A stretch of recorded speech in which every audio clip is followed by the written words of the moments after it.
अगर आप आलसी हो गए हैं, short motivational story in Hindi. Powerful short motivational story. एक व्यापारी व्यापार करने के लिए एक शहर से दूसरे शहर जाता था। बीच में रेगिस्तान का कुछ इलाका पड़ता था। वह आदमी एक नेगेटिव सोच वाला इंसान था। हमेशा शिकायत करता रहता था कि मेरे पास ये नहीं है, वो नहीं है, इसकी कमी है, उसकी कमी है। एक दिन वह रेगिस्तान में से गुजर रहा था, तभी उसकी पानी की बोतल खाली हो जाती है। उसे बड़ी जोर की प्यास लगती है, लेकिन रेगिस्तान में पानी ना मिलने की वजह से उसे बहुत गुस्सा आता है और बोलता है कि कितना खराब जगह है, ना कोई पेड़ ना पानी, रास्ता भी लंबा है, रेगिस्तान पार करना पड़ता है। तभी आसमान की तरफ देख करके कहता है कि भगवान, ये कैसा जगह बना दी है आपने। अगर मेरे पास में बहुत सारा पानी होता, बहुत सारे संसाधन होते, तो इस जगह पर हरियाली कर देता, बहुत सारा पेड़ लगा देता।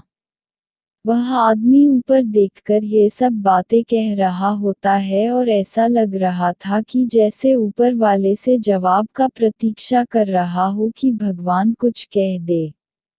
अब चमत्कार ये हुआ कि वह जैसे ही नीचे देखा, उसे अपने आंखों के सामने एक कुआं दिखाई दिया। वह पूरी तरह से घबरा गया, क्योंकि उसने कभी भी उस रेगिस्तान में कुआं नहीं देखा था। वह कुएं के पास पहुंचा और देखा कि कुआं पूरी तरह पानी से भरा हुआ है, परंतु वह आदमी नेगेटिव सोच वाला था और हमेशा शिकायत करता रहता था और फिर से आसमान की तरफ देखते हुए बोला, भगवान, पानी से भरा हुआ कुआं तो दे दिया, लेकिन पानी निकलूंगा कैसे। तो इस बार जब वह नीचे देखा तो फिर से चमत्कार हुआ। उसे कुएं के पास रस्सी और बाल्टी दिखाई दी, लेकिन आदमी फिर से ऊपर देखा और बोला, भगवान, अब इस पानी को ले जाऊंगा कैसे। तभी उसको एहसास हुआ जैसे उसके पीछे कोई है। वह पीछे मुड़कर देखा तो एक ऊंट खड़ा हुआ होता है। वह पूरी तरह से घबरा गया, सोचने लगा कि ये तो सच में होने लग रहा है। मैं बातों बातों में कह तो दिया, अब मुझे यहाँ हरियाली करनी पड़ेगी और पेड़ लगाने की जिम्मेदारी लेनी पड़ेगी। आदमी को पानी से भरा हुआ कुआं मिल गया, बाल्टी और रस्सी मिल गई, पानी को ले जाने के लिए ऊंट भी मिल गया, सब कुछ मिल गया। अब वह आदमी सोच रहा था कि ये मैं बातों बातों में क्या बोल दिया, ये तो गड़बड़ हो गया। अब वह तेजी से दौड़कर भागने लगा। वह भाग रहा था, उस जिम्मेदारी से बच रहा था, तभी एक कागज उड़ते हुए आया और इसके शरीर से चिपक गया।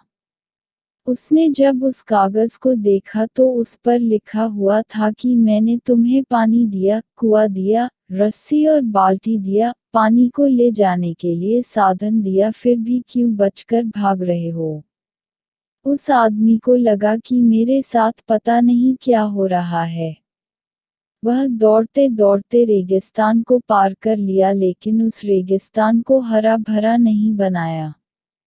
यह कहानी हमें सिखाती है कि हम में से बहुत सारे लोग ये कहते हैं कि बड़े स्कूल में पढ़ लिया होता या बड़े कॉलेज में चला गया होता तो ये कर लेता, अगर मेरे पास बहुत सारा पैसा होता तो ये कर लेता, मेरा बॉस मेरा साथ नहीं देता है, नहीं तो मैं पता नहीं क्या कर देता।